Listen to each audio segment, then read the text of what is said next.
Salam dalam kasih Kristus.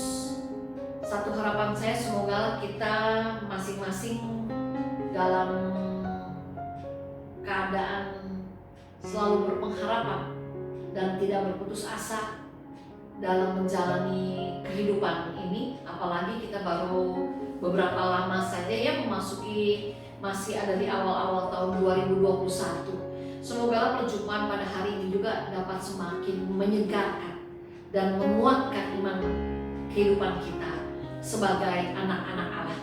Saudara yang Tuhan kasihi dan juga yang mengasihi Tuhan, pada saat ini kita akan bersama merenungkan firman Tuhan dari kitab Yohanes pasalnya yang ke-15, ayat yang ke-9 sampai dengan ayatnya yang ke-14 ya.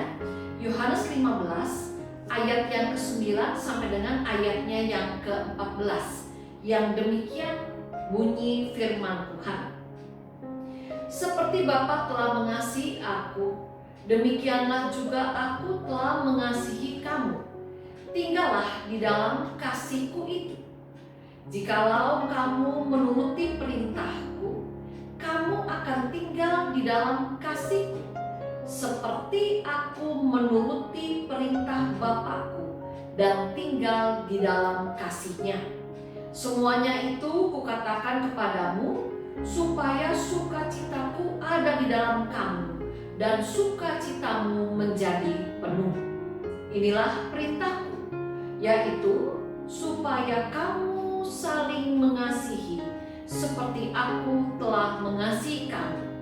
Tidak ada kasih yang lebih besar daripada kasih seorang yang memberikan nyawanya untuk sahabat-sahabatnya. Kamu adalah sahabatku, jikalau kamu berbuat apa yang kuperintahkan kepadamu. Demikianlah firman Tuhan dalam kitab Yohanes 15 ayat yang ke-9 sampai dengan ayatnya yang ke-14.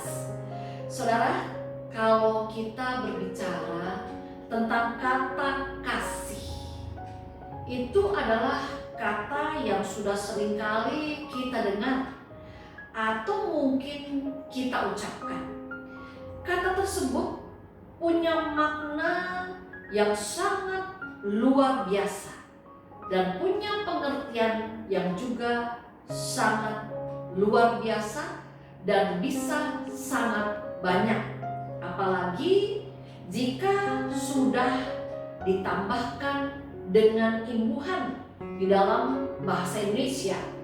Contohnya kata kasih kita beri imbuhan menjadi kekasih, menjadi kasihan, menjadi terkasih, menjadi dikasihi, menjadi mengasihi.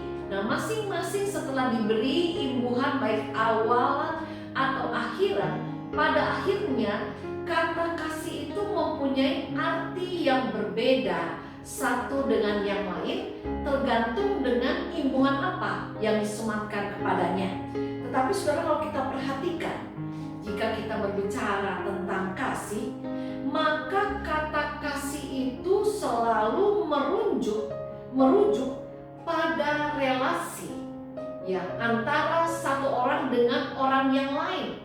Ketika kita berbicara tentang kasih, maka di sana ada keterkaitan, keterhubungan antara manusia yang satu dengan manusia yang lain.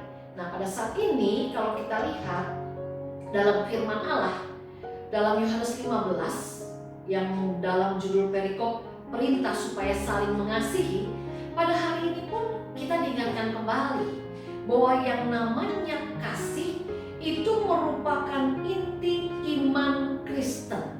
Artinya saudara, menurut kekristenan, menurut ajaran Tuhan Yesus sendiri, kehidupan iman seseorang kepada Kristus itu tidak mungkin lepas dari kasih. Kehidupan iman seseorang kepada Allah akan nampak jelas di dalam kehidupannya yang mengasihi sesama. Saudara, dalam Yohanes, dalam bacaan kita pada saat ini, firman Allah mengingatkan kepada saudara dan saya bahwa dalam kehidupan kita sebagai orang-orang yang mengatakan bahwa kita adalah orang-orang yang mengasihi Allah, kita pada saat ini diingatkan kembali akan perintah yang Allah berikan kepada kita sebagai orang-orang yang mengasihinya, yaitu untuk kita mengasihi sesama kita. Itulah saudara yang Tuhan mau ketika saya mengatakan saya mengasihi Allah, itu harusnya nyata, nampak juga dari sikap saya yang mau mengasihi sesama. Saudaraku, pada saat ini kita juga mau diingatkan, kalau kita mau menafsirkan lagi Yohanes 15 dalam bacaan kita pada saat ini, kita diingatkan kembali bahwa ketika saudara dan saya mengatakan kita mengasihi Allah, tetapi dalam kenyataannya kita tidak mengasihi sesama, jangan-jangan kasih kita yang kepada Allah itu adalah kasih yang palsu. Karena apa, saudara?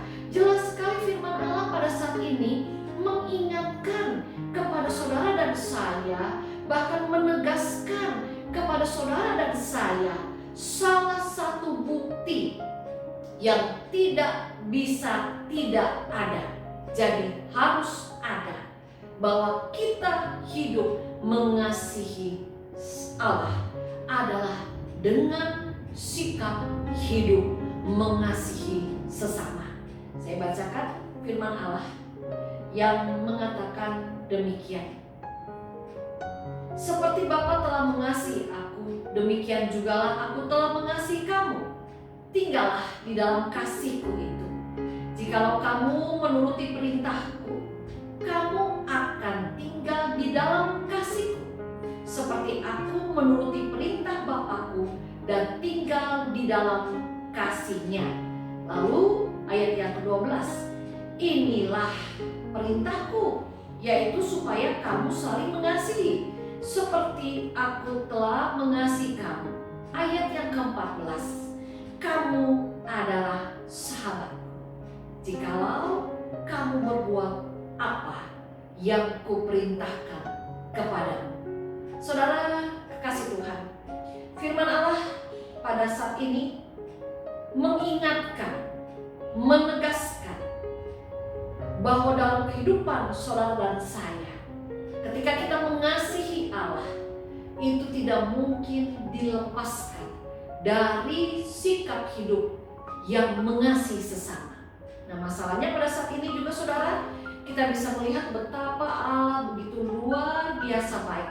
Dia bukan hanya memberi perintah kepada saya dan saudara untuk kita yang mengasihinya hidup mengasihi sesama, tetapi melalui firman Allah pada saat ini, saya dan saudara pun diberi petunjuk bagaimana caranya supaya kita bisa mengasihi sesama, supaya saya dan saudara bisa disebut sebagai saudara-saudara oleh Allah sendiri, yaitu dengan cara kita tinggal di dalam kasih Allah itu sendiri. Saudara, pada saat ini sebagai orang-orang yang sudah mengalami kasih Allah yang maha besar, marilah kita buktikan kesungguhan kita dalam kita mengasihi Allah dengan kita melakukan apa yang Allah mau kita lakukan, yaitu dengan kita hidup mengasihi sesama seperti yang Tuhan mau. Di dalam kehidupan ini, ingatlah, saya dan saudara diciptakan bukan hanya untuk memperhatikan kepentingan diri sendiri, tetapi saudara dan saya diciptakan untuk juga memperhatikan kepentingan orang lain. Di dalam kehidupan ini saudara dan saya tidak diciptakan sendiri, tetapi ada manusia-manusia lain yang ada di sekitar kita yang Allah berikan kepada kita. Dan pada saat ini tugas saudara dan saya adalah, marilah di dalam kehidupan ini kita menjadi saksi cintanya Tuhan dengan kita belajar dan selalu mau berusaha hidup mengasihi sesama seperti yang Tuhan mau. Kalau memang saya dan saudara rindu agar semakin banyak orang yang mengenal kasih Kristus, kalau memang kita rindu agar semakin banyak orang yang mau hidup di dalam kasih Kristus, ingatlah, kita harus mulai dari diri kita sendiri. Lebih lagi hidup mengasihi Allah, supaya dengan demikian kita akan lebih lagi dimampukan untuk hidup mengasihi sesama. Kuncinya adalah mari dalam kehidupan ini kita selalu tinggal di dalam kasih Allah. Jangan pernah membiarkan diri untuk hidup jauh dari Allah. Jangan pernah membiarkan diri untuk melupakan kasih Allah, apalagi melepaskan kasih Allah. Selamat menjalani kehidupan di tahun ini yang masih panjang, yang Allah percayakan kepada saudara dan saya, dengan sikap hidup yang lebih mengasihi Allah, dengan sikap hidup yang lebih mengasihi sesama, agar sungguh-sungguh di tahun ini pun saya dan saudara boleh lebih menyenangkan hati Tuhan. Amin. Kita berdoa. Bapa di surga, terima kasih kalau Tuhan kembali mengingatkan kami bahwa salah satu bukti yang harus nyata dan ada kalau kami mengasihi Allah adalah sikap hidup kami yang mau mengasihi sesama. Mampukan kami untuk kami tidak membeda-bedakan orang, untuk kami tidak suka memandang muka, untuk kami tidak suka memilah-milah mana yang harus kami kasihi dan mana yang tidak harus kami kasihi.